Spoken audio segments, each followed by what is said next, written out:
Hello guys, welcome to my lecture commerce flex.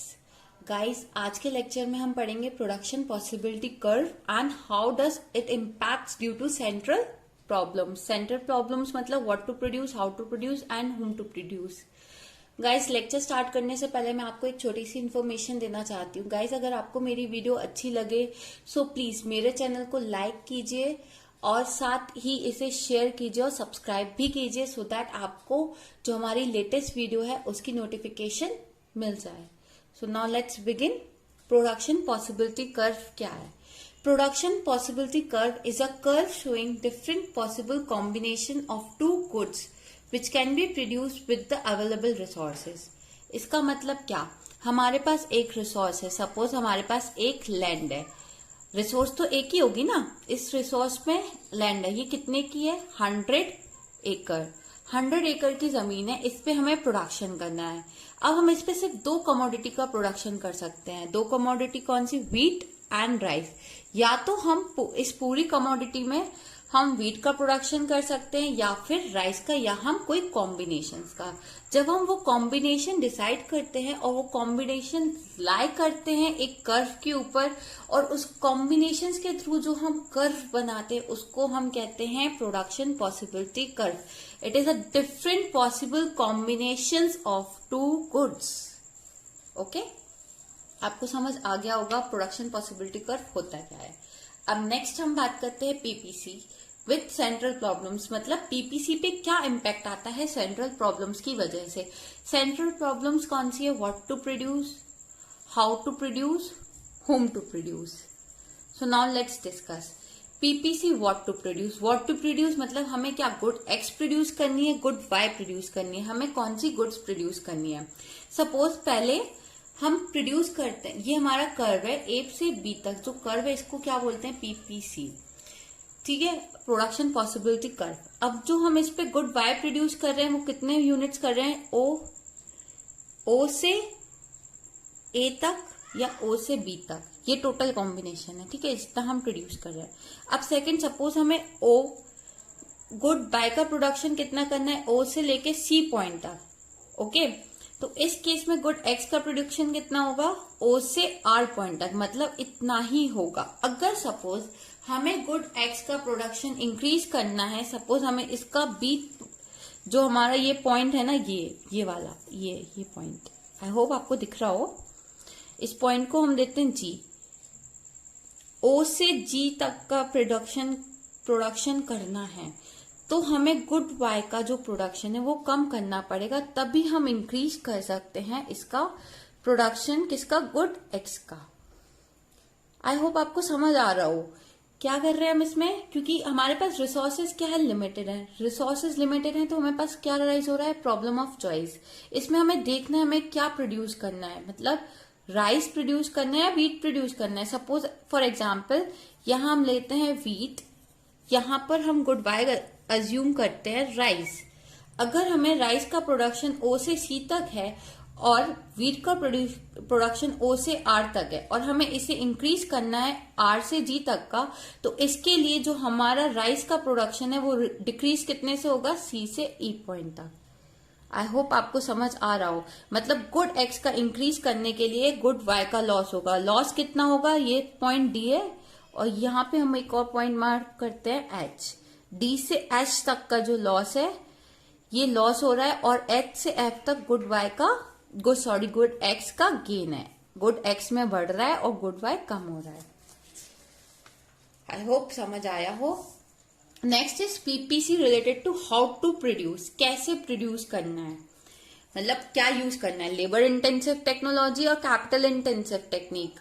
तो अब हम इसे देखते हैं। गुड एक्स और गुड वाई, दो गुड्स है हमारे पास। ठीक है, अब जो ये पुराना वाला पीपीसी कर्व है ना, ए पॉइंट से लेके बी पॉइंट तक का, ये ए से बी तक का, इसमें हम किस मेथड यूज कर रहे हैं? Labour intensive.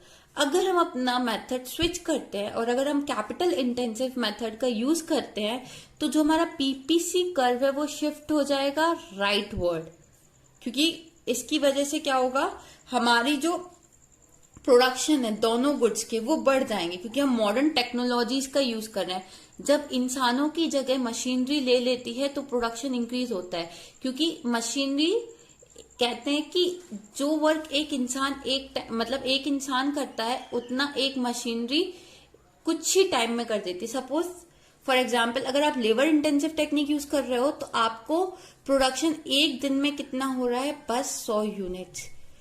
बट अगर आप मशीनरीज का production capital intensive technology use कर रहे हो, मशीनरीज हाई टेक्निक वाली यूज कर रहे हो, तो आपका जो लेबर इंटेंसिव पे एक दिन का तो 100 यूनिट्स, या कैपिटल इंटेंसिव यूज कर रहे हो तो एक दिन में आप कितना प्रोडक्शन कर सकते हो, 500 यूनिट्स। मतलब 5 गुना ज्यादा लेबर के कंपैरिजन में कैपिटल से आप 5 गुना ज्यादा प्रोडक्शन कर रहे हो। तो इसकी वजह से क्या होगा, जो हमारा पीपीसी कर्व है वो शिफ्ट हो जाएगा। कहां से, ये सी पॉइंट से डी पॉइंट तक ये न्यू पीपीसी फॉर्म हो जाएगा। ओके, तो मॉडर्न टेक्नोलॉजी और कैपिटल इंटेंसिव मेथड की वजह से हमारा जो पीपीसी है वो पॉइंट सी से डी हो जाएगा, और इसमें हम फुलर और एफिशिएंट यूटिलाइजेशन ऑफ रिसोर्सेस करेंगे। आई होप समझ आया हो। Next is PPC for whom to produce. Whom to produce मतलब किस इनकम ग्रुप के लिए हमें प्रोड्यूस करना है। अगर आपकी जो इकोनॉमी है वो क्या करती है, जैसे सोशलिस्टिक इकोनॉमी है, तो वो किसका वेलफेयर सोचती है, जो उसके ह्यूमन है उनके बारे में।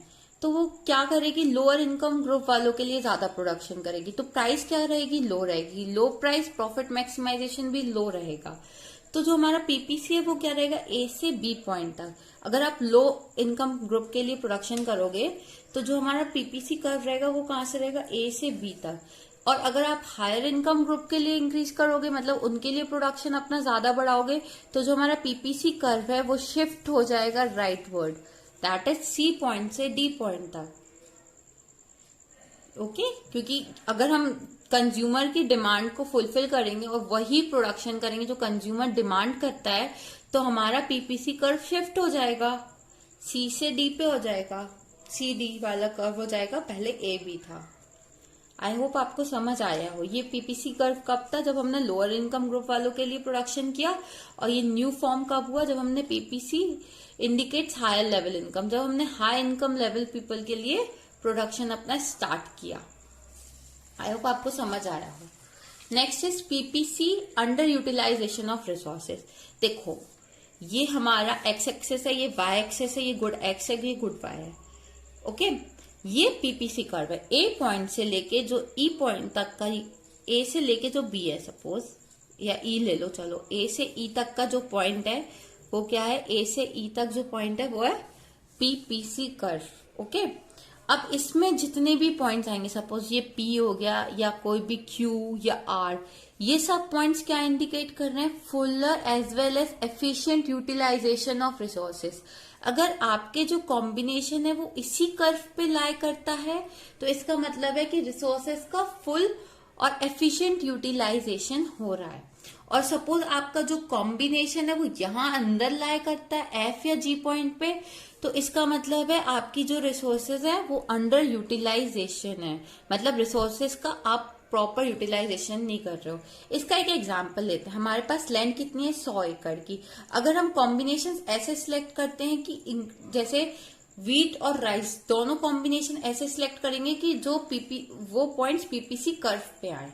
अगर आप कॉम्बिनेशन कुछ कम करते हो सिलेक्ट, जैसे कि लैंड तो इतनी थी लेकिन आपने कुछ एकड़ जमीन छोड़ दी और उसके बाद आपने अपना प्रोडक्शन स्टार्ट किया, तो आप तो कम ही प्रोड्यूस कर पाओगे ना उस लैंड पे जितना आप कर सकते थे। तो इसका क्या मतलब हुआ, अंडर यूटिलाइजेशन ऑफ रिसोर्सेज। आपने रिसोर्सेज का अच्छे से यूटिलाइजेशन नहीं किया। Now last one is PPC and growth of resources. अब इसका क्या मतलब है, जब भी रिसोर्सेज बढ़ती, जैसे हमारे पास लैंड पहले कितनी थी, 100 एकड़, अब हमारे पास लैंड कितनी हो गई, 200 एकड़। तो मतलब जब हमारी लैंड बढ़ जाएगी, रिसोर्सेज बढ़ जाएगी, तो प्रोडक्शन बढ़ेगा कि नहीं, प्रोडक्शन बढ़ेगा तो पीपीसी कहाँ शिफ्ट होगा, राइट वर्ड शिफ्ट होगा। जैसे ये गुड एक्स है, गुड वाई है। पहले हमारी इनिशियल रिसोर्सेज कितनी थी, इतनी थी, और इनिशियल रिसोर्सेज में जो हमारा पीपीसी कर्व फॉर्म हो रहा था वो कितना हो रहा था, ए पॉइंट से लेके बी पॉइंट तक ये वाला कर्व फॉर्म हो रहा था। जब हमारी रिसोर्सेज बढ़ गई जैसे 100 एकड़ पे इतना ही पीपीसी बन रहा था, और अब जब रिसोर्सेज 200 एकड़ हो गई, मतलब जो हमारी लैंड है वो 200 एकड़ की हो गई, तो जो पीपीसी कर्व है वो कहाँ से बनेगा, सी से डी पॉइंट तक नया पीपीसी कर्व बन जाएगा। तो growth of resources and potential level of output, इसमें ये वाला पीपीसी जैसे ग्रोथ के बढ़ने पर और पोटेंशियल लेवल ऑफ आउटपुट भी इंक्रीज हो जाएगा। पहले हमारा पोटेंशियल लेवल कहाँ था, यहाँ था, अब हमारा पोटेंशियल लेवल कहाँ हो गया, यहाँ हो गया। जैसे इसको ले लो R S points. I hope आपको समझ आया हो और वीडियो अच्छा लगा हो। अगर और आपको ये नोट्स चाहिए हो तो ये नोट्स आपको अवेलेबल होंगे, डिस्क्रिप्शन बॉक्स में एक लिंक होगी, तो आप उस लिंक पे क्लिक करिए और नोट्स को डाउनलोड करिए और अपनी स्टडीज को कंटिन्यू करिए। Thank you very much.